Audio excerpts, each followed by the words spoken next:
Bom dia, né? Como é que você analisa esse resultado, empate? O ABC conseguiu sair na frente, acabou no segundo tempo, né? Uma situação de um pênalti tomando um empate. Na sua avaliação, como é que foi o jogo? O que é que você viu da partida? Bom dia. Eu avalio de duas maneiras. A primeira, a gente lamenta pelo que a gente construiu e pelo que a gente fez durante a maior parte da partida. Poderíamos ter saído com os 3 pontos, o jogo quase sempre controlado por nós. E, ao mesmo tempo, a gente valoriza esse 1 ponto, que jogar fora de casa contra o Juventude é sempre muito difícil, e aquela máxima de você pontuar fora de casa sempre é importante. Então eu vejo dessas duas maneiras, pelo que a gente desempenhou, pelo que a gente desenvolveu durante a maior parte do jogo, a gente poderia ter saído com os 3 pontos e, ao mesmo tempo, valorizar esse ponto fora de casa, que o próximo jogo é dentro da nossa casa e a gente tem tudo para voltar a vencer e sair dessa situação incômoda. Professor, sobre até a reação dos jogadores após a partida, a gente sabe que o ABC vive um momento complicado na Série B. Era a vitória mesmo que vocês estavam buscando? Qual a importância desse ponto conquistado aqui em Caxias do Sul? Ele é importante justamente por isso, né? Pela maneira que nós jogamos, né? Que nós conquistamos esse ponto. Poderíamos tranquilamente ter saído com a vitória.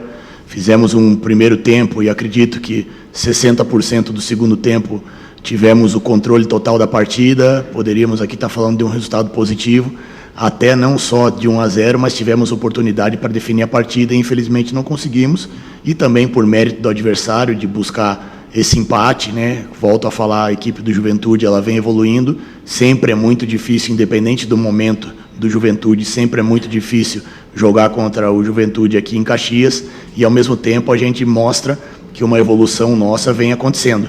Ela vem existindo e a gente precisa voltar a falar, né? Repetir, ter um pouquinho mais de concentração nos pequenos detalhes, que esses pequenos detalhes estão custando a nós aí os 3 pontos, que já poderíamos tranquilamente ter saído dessa zona há muito tempo.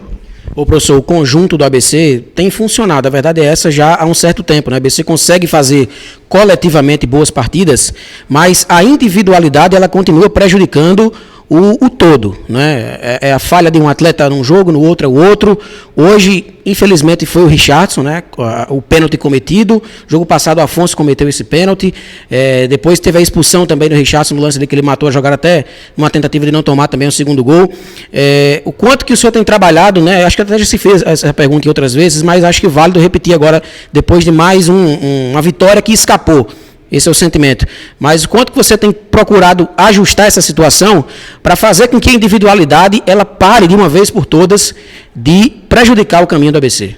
Primeiro, a gente vem dando confiança. Nós não podemos tirar a confiança do atleta, cobrando, né? Demonstrando através de trabalho, através de vídeo, aquilo que pode ser evitado, porque eu vejo que 90% dos nossos gols que nós tomamos até agora, desde a nossa chegada, foram gols muito evitáveis, né? Não foram tanto mérito do adversário, mas sim falhas nossas. E o segundo passo é a gente fortalecer o coletivo, para que esses erros não aconteçam com tanta frequência, que a gente fique o mínimo exposto possível e seguir caminhando em frente. Eu vejo uma possibilidade muito grande da gente sair dessa situação o quanto antes. Já poderíamos estar fora, né? Se a gente voltar aí e fazer uma retrospectiva rápida do jogo da Chapecoense, do jogo do Atlético Goianiense, nós estaríamos já pensando em outra situação de meio de tabela ou até da primeira página da tabela. Então tudo isso tem que servir de aprendizado e ao mesmo tempo de motivação para a gente trabalhar firme, recuperar bem os atletas e continuar confiando naquilo que a gente vem fazendo. Tivesse aí hoje, né, a estreia do Paulo Sérgio, de que forma tu pretende utilizar ele na equipe? Já pode ser titular nas próximas partidas? O Paulo ele necessita de um ritmo de jogo.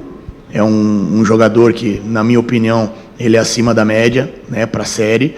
É um jogador que vai nos ajudar muito. Hoje quase teve a felicidade de estrear com um gol. A gente teve essa precaução de não colocá-lo de início, até para a gente não correr o risco de perdê-lo por uma lesão física, uma lesão muscular ou algo assim, e também valorizando o que vem sendo feito pelos outros atletas. É muito importante a gente ter esse discernimento de reforçar o grupo, mas saber que o nosso grupo também é um grupo qualificado antes da chegada desses atletas. Então, acho que essa competitividade, essas possibilidades que nós estamos tendo de mudar sistema, de mudar maneira de jogar com a chegada desses atletas e de outros que estão para chegar ainda durante essa semana, a gente vai evoluir o nosso nível e vai aumentar a competitividade para que a gente possa estar evoluindo sempre. Essa competitividade sadia, né, de atletas da mesma posição, ela é fundamental para que numa Série B a gente se recupere e busque sempre a vitória, independente de jogar em casa ou fora. Ô, professor, as 3 mudanças, né, que o senhor fez ali de uma vez só, a entrada do Alisson, do Paulo e também do Evandro, né, elas tiveram algum tipo de motivação física, se não teve ou se teve também, mas o senhor pensou alguma coisa tática com a entrada desses 3 atletas de uma vez só, naquele momento?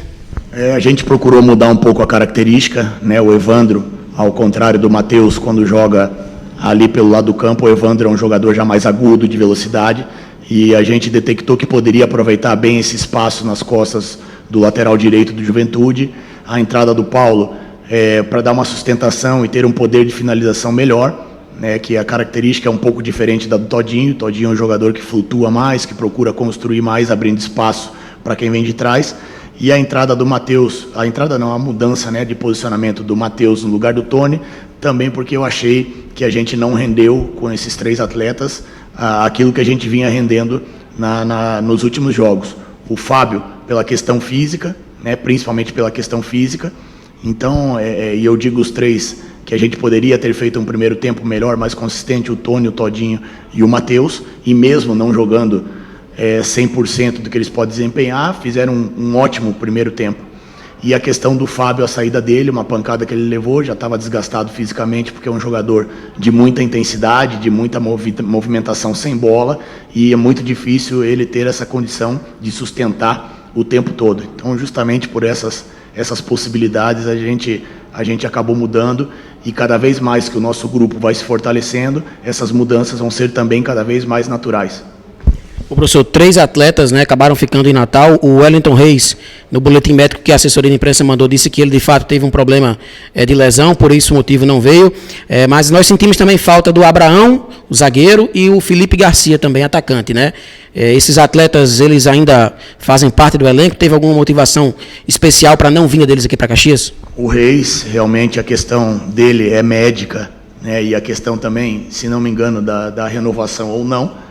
O Abraão, nós não tínhamos a necessidade de viajar com 2 zagueiros. Eu acho que a gente tem personalidade e maneira de trabalhar para a gente ter mais opções ofensivas do que defensivas, até porque o momento que a gente busca é de vitória. E a questão do Felipe, ela está entregue ao departamento jurídico para que se possa resolver a questão individual do atleta. Professor, o próximo jogo, né, já tivemos uma modificação, uma mudança aí confirmada, o local da partida, né? A gente sabe que o gramado do Frasqueirão ele vinha sendo motivo de muitas críticas dos atletas, né? A própria comissão técnica também, você já tinha comentado isso logo quando você chegou, que o gramado era pesado, atrapalhava um pouco a fluidez do jogo do ABC. O quanto melhora para o seu time jogar esse jogo de quarta-feira na Arena das Dunas? É claro que uma mudança como essa não vai garantir resultado, não vai significar que o ABC vai chegar lá e vai vencer, mas o quão vai ser melhor para o seu time jogar esse jogo contra o Guarani na Arena das Dunas? Foi um pedido dos atletas e também uma concordância nossa, né, de que uma condição de gramado melhor deixa o jogo nosso mais fluido, e isso ficou claro no jogo de hoje, ficou claro no jogo do Avaí, onde nós pegamos gramados ali que nos dão essa possibilidade de deixar o jogo mais rápido, e nossa característica são de jogadores leves, né, principalmente do meio para frente, são jogadores com uma técnica apurada, que buscam essa velocidade, e a gente acredita que dar esse tipo fazer esse tipo de mudança também dá confiança ao atleta, né? É como você falou, é óbvio que não tem como se garantir a vitória só pelo fato da troca de gramado, mas eu acredito que é um benefício a mais que a gente pode ter, e aí vai depender de nós dessa resposta que nós mesmos esperamos que ela aconteça. Professor, no jogo passado a gente acabou não tendo a oportunidade de conversar com o senhor, né, devido a tudo que aconteceu lá. Eu queria saber a sua opinião, né, como é que você analisou aqueles acontecimentos. Tudo bem, é passado, né? Ministério Público, Polícia Militar já foi lá, deu palestra para os atletas, conversou com eles, mas só para não deixar passar também, porque é importante ter a sua palavra com relação àqueles acontecimentos. Sem dúvida. Eu acho que o mínimo que a gente tem que fazer é ter um cuidado muito grande em não generalizar as coisas, é óbvio, né? Mas o que aconteceu também não pode passar desapercebido. Eu venho falando isso principalmente entre o meio dos treinadores, que se não houver uma cobrança, uma investigação, uma maior participação do Ministério Público, nós estamos perto aí de que aconteça uma tragédia. Foi uma coisa que em 26 anos de futebol eu vivi muito pouco, principalmente por questão das famílias e das crianças estarem ali. E a gente lamenta muito, porque esse tipo de situação já não cabe mais, né? Nós estamos aí, não só dentro do futebol, mas em outras áreas, tendo uma polarização, tendo alguns desgastes desnecessários, né? E isso não pode acontecer no futebol. Eu acho que é reflexo da nossa sociedade, do momento que a gente vive, mas ao mesmo tempo não pode acontecer e deixar passar em branco. O futebol, ele é um elo da sociedade, né? Se você faz isso, depredar, entrar em qualquer estabelecimento para cobrar qualquer profissional de uma maneira irresponsável, agressiva, contundente, como aconteceu, você é preso, né? Não é porque acontece num estádio de futebol que as coisas têm que passar em branco. Volto a repetir, nós não podemos generalizar, falar que a torcida, né, são alguns torcedores, realmente são torcedores, que estão trajados de torcedores, que fizeram esse ato, as providências foram tomadas. Eu acho que serve também para o ABC evoluir na questão, né, de controle, na questão de segurança, para que todos ali que estão trabalhando possam render o seu melhor. Ninguém deixa de ganhar ou perde porque quer, né? Nós somos cobrados diariamente por nós mesmos, pela diretoria, nós sabemos da expectativa do torcedor, nós sabemos da grandeza do ABC, mas quando se passa para um ponto onde seja qualquer tipo de ofensa física, verbal, além daquilo que acontece durante o jogo, eu acho que é caso de polícia, é questão do Ministério Público, e as providências foram tomadas e a gente espera que não saia ninguém impune. Ninguém impune.